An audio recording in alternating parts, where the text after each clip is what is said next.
Ce livre est en vente sur Amazon, le lien est dans la description. N'hésite pas à te le procurer pour l'avoir toujours avec toi. Si tu aimes nos histoires, abonne-toi à la chaîne et active la cloche pour ne rater aucune nouvelle aventure. La richesse de Luigi. Dans un tout petit village d'Italie, caché entre les collines dorées et les oliviers argentés, vivait un garçon nommé Luigi Bellanova. Le village était charmant, mais les temps étaient difficiles. Les maisons étaient anciennes, les rues un peu abîmées et les gens souvent tristes car ils n'avaient pas beaucoup d'argent. Mais dans toute cette grisaille, Luigi était un véritable rayon de soleil. Il adorait faire rire les autres. Luigi venait d'une famille très pauvre. Il n'avait jamais eu de beaux habits, mais il possédait quelque chose de bien plus précieux. Il était toujours joyeux et il aimait la vie de tout son cœur. Ce qui rendait Luigi encore plus spécial, c'était qu'il partageait tout ce qu'il avait, même quand c'était très peu. Un morceau de pain? Il le partageait avec le sourire. Une écharpe un peu usée? Il la donnait à quelqu'un de plus frileux que lui. Luigi donnait sans jamais rien attendre en retour. Luigi travaillait à la station-service de son oncle Giovanni, un homme un peu grognon, mais au cœur tendre. Il faisait le plein des voitures, lavait les vitres et surtout, il faisait rire tout le monde. Tout le village venait faire le plein à la station, même ceux qui n'avaient pas vraiment besoin d'essence. Ils venaient surtout pour voir le sourire éclatant de Luigi et écouter ses blagues farfelues qui faisaient rire petits et grands. Son oncle Giovanni le savait bien. Si sa station-service existait encore, c'était grâce à Luigi. Mais Luigi ne gagnait presque rien. Et son oncle, écrasé par les dettes, ne pouvait lui verser que la moitié de son salaire. Mais Luigi ne se plaignait jamais. Il aurait pu chercher un autre travail, plus loin, mieux payé. Mais il refusait de laisser tomber son oncle. Il répétait toujours, avec un clin d'œil, « Moi, je suis riche de sourire, pas de pièces de monnaie. » Luigi n'avait même pas de quoi se faire à manger chez lui. Alors, chaque soir, il allait dîner chez Madame Giorgia, la patronne d'un minuscule restaurant. Elle était petite, ronde, avec une voix qui chantait comme un vieux violon un peu rouillé, et elle adorait rigoler. Luigi l'aidait à faire le service, et en échange, Madame Giorgia lui offrait un bon repas chaud. Chaque soir, il jouait les clowns au restaurant. Il racontait des histoires drôles, dansait avec les serviettes, chantait en italien. Les clients venaient autant pour ses pitreries que pour les spaghettis. Et comme toujours, Luigi partageait son repas avec les sans-abri du quartier, qu'il appelait affectueusement ses voisins de cœur. Chaque soir, Luigi se couchait le ventre à moitié plein, mais le cœur débordant de joie. Un matin, comme toujours, Luigi arriva à la station avec une nouvelle blague dans la poche. Il fit rire son oncle en mimant une voiture en panne, klaxon cassé et essuie-glace affolé, avant de filer prendre son poste en riant. Ce jour-là, une voiture luxueuse s'arrêta devant la station. Une voiture splendide, comme on n'en voyait jamais dans le village. Un vieux monsieur élégant en descendit. « Bonjour mon garçon, pouvez-vous faire le plein ?»« Bien sûr, et avec un supplément de bonne humeur, monsieur, » répondit Luigi en dansant avec le tuyau d'essence comme s'il jouait au lasso. Mais au moment de payer, le monsieur pâlit. « Oh non, j'ai oublié mon portefeuille !» murmura-t-il embarrassé. Il expliqua qu'il n'était que de passage, qu'il habitait très loin et qu'il n'avait aucun moyen de régler le plein. Luigi posa une main sur l'épaule du vieux monsieur et dit simplement « Ce n'est pas grave, je vous l'offre et n'oubliez pas votre ceinture, hein ?» Le vieil homme resta bouche bée. Jamais personne ne lui avait fait un tel cadeau, juste comme ça, sans rien attendre en retour. « Quel est votre nom, jeune homme ?» demanda le vieux monsieur, la voix tremblante d'émotion. « Luigi Bellanova, pour vous servir !» répondit-il en s'inclinant comme un prince farceur. Et le vieux monsieur remonta dans sa luxueuse voiture, encore troublé par ce geste inattendu. Puis il repartit doucement, le regard perdu dans ses pensées. Les années passèrent. Un matin, on frappa à la porte de Luigi. Il vivait toujours dans son petit appartement modeste, aux murs un peu fatigués, mais remplis de chaleur. « Bonjour, dit un homme en costume. Je me présente. Maître Baggio, notaire, j'ai quelque chose d'important à vous remettre. » Ils s'installèrent à la petite table branlante de Luigi, celle où il buvait son café chaque matin. Le notaire sortit une enveloppe de sa mallette et la lui tendit avec gravité. « C'est une lettre pour vous, monsieur Bellanova. »« Cher Luigi, vous ne me connaissez pas bien, mais moi je me souviens parfaitement de vous. Je suis monsieur Bongiorno, celui à qui vous avez offert un plein d'essence. Ce jour-là, votre gentillesse m'a bouleversée. J'ai compris que vous étiez un homme exceptionnel. Alors j'ai décidé de vous confier tout ce que j'ai, ma fortune, mon héritage, parce que je sais que vous saurez quoi en faire. Merci pour ce que vous m'avez offert. Un sourire, un geste. Voici mon testament. Monsieur Bongiorno. » Luigi trembla. Maître Baggio lui annonça « Luigi, vous êtes désormais l'héritier d'une fortune de 250 millions d'euros. » Luigi resta figé. Puis, il sauta de joie. Il allait enfin pouvoir tout acheter. Les plus grandes télés, les voitures de course, une villa immense, des jeux vidéo, des voyages. Il voulait tout essayer. Dès que Maître Baggio franchit la porte de son appartement ce matin-là, la vie de Luigi bascula. En quelques jours à peine, il était devenu l'homme le plus riche d'Italie. Plus personne ne parlait d'autre chose dans le village. Luigi Bellanova, le garçon au grand cœur, était désormais millionnaire.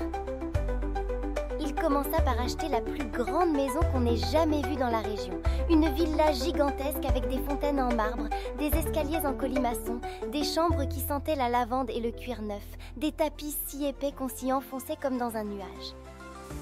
La maison était si grande que Luigi n'arrivait même pas à en faire le tour à pied. Il se perdait entre la salle de jeu, la bibliothèque, le spa, la salle de cinéma et les salons dorés. Parfois, il lui fallait consulter un plan pour retrouver sa propre chambre. Il s'acheta 10 voitures, toutes plus brillantes les unes que les autres, aux couleurs si vives qu'on aurait dit des bonbons sur roue. Il portait des costumes cousus main, taillés comme pour un roi, des montres qui brillaient plus fort que le soleil et des chaussures si précieuses qu'il ne les mettait jamais 2 fois. Chaque matin, il se levait émerveillé, comme un enfant devant un sapin de Noël éternel.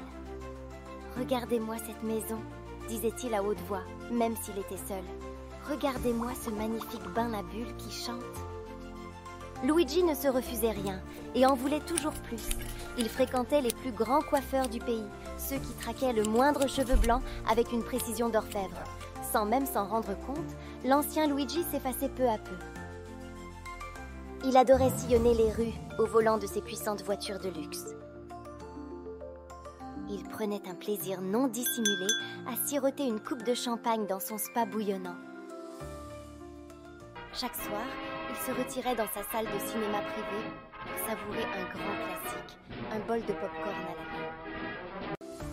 Puis, il enfilait son pyjama de soie et s'endormait dans son immense lit. Et pendant un temps, Luigi fut heureux. Ou du moins, il le croyait. Car peu à peu, quelque chose changea. Il s'émerveillait un peu moins chaque matin. Le bain à bulles ne le faisait plus rire. Le goût du chocolat chaud lui semblait plus fade. Ses yeux, si pétillants d'habitude, étaient devenus plus sombres. Son regard était vide. Il achetait encore, toujours plus, pensant retrouver cette joie de l'instant. Une nouvelle voiture, une console encore plus moderne. Mais le plaisir ne durait jamais. Il réalisait, sans vouloir l'admettre, que ses joies étaient comme des bulles de savon, belles, brillantes, mais qui éclataient trop vite. Ce n'était pas du vrai bonheur, juste un feu d'artifice passager, sans chaleur, sans tendresse. Les journées devinrent longues, silencieuses. Luigi n'avait plus de blagues à raconter, et plus personne à qui les dire d'ailleurs. Sans s'en rendre compte, perdu au milieu de tous ces objets, il avait peu à peu perdu le lien avec les autres. Il ne s'était pas aperçu qu'il s'était isolé, qu'il n'avait pensé qu'à lui, oubliant ceux qu'il aimait tant autrefois. Ses voisins de cœur, son oncle, Madame Giorgia. Même les enfants du village ne venaient plus lui tirer la manche pour entendre une blague. Un matin, Luigi ouvrit les yeux, puis les referma. Tout était flou. Il s'assit, le cœur serré. Il venait de rêver de son ancienne vie, à la station-service, à danser chez Madame Giorgia, à table avec les sans-abri.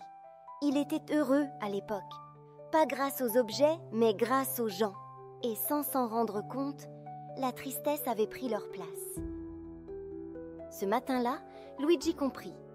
Il avait tout perdu, sauf une chose précieuse, la capacité de choisir. Alors, il prit une décision.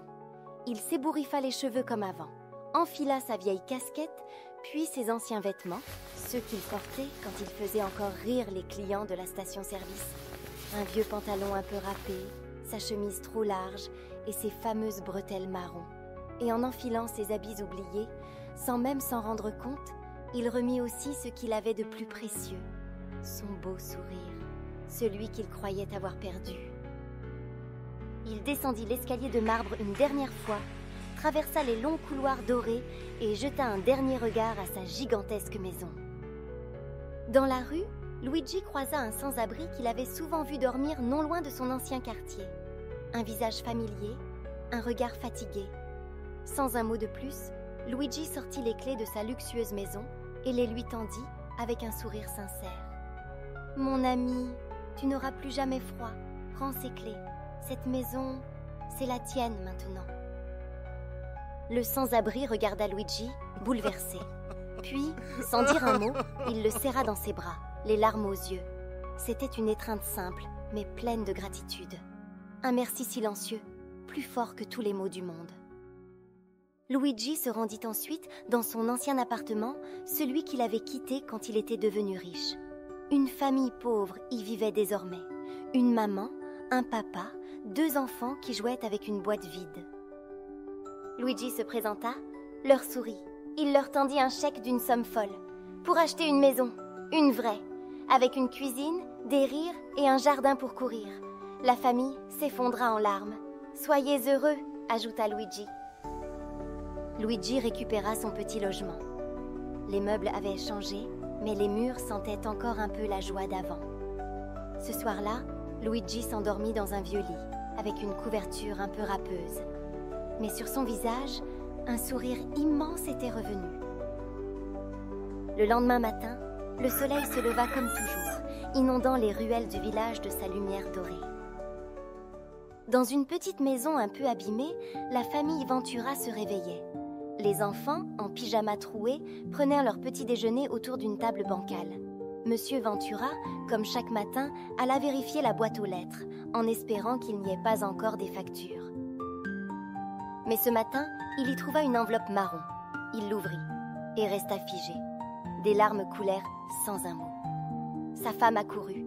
« Qu'est-ce qu'il se passe? Montre-moi » Elle lut à haute voix. « Ceci est pour vous. Vivez heureux. Signé Luigi et Monsieur Bongiorno. » À l'intérieur, un chèque.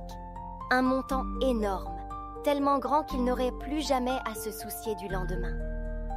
Et les Ventura n'étaient pas les seuls. Chaque famille du village avait reçu la même lettre. Les jeunes, les vieux, les commerçants, les artisans, les veuves, les étudiants, les boulangers, tous. Luigi avait tout partagé. Les cris de joie résonnèrent dans tout le village. On riait, on chantait, on pleurait de bonheur.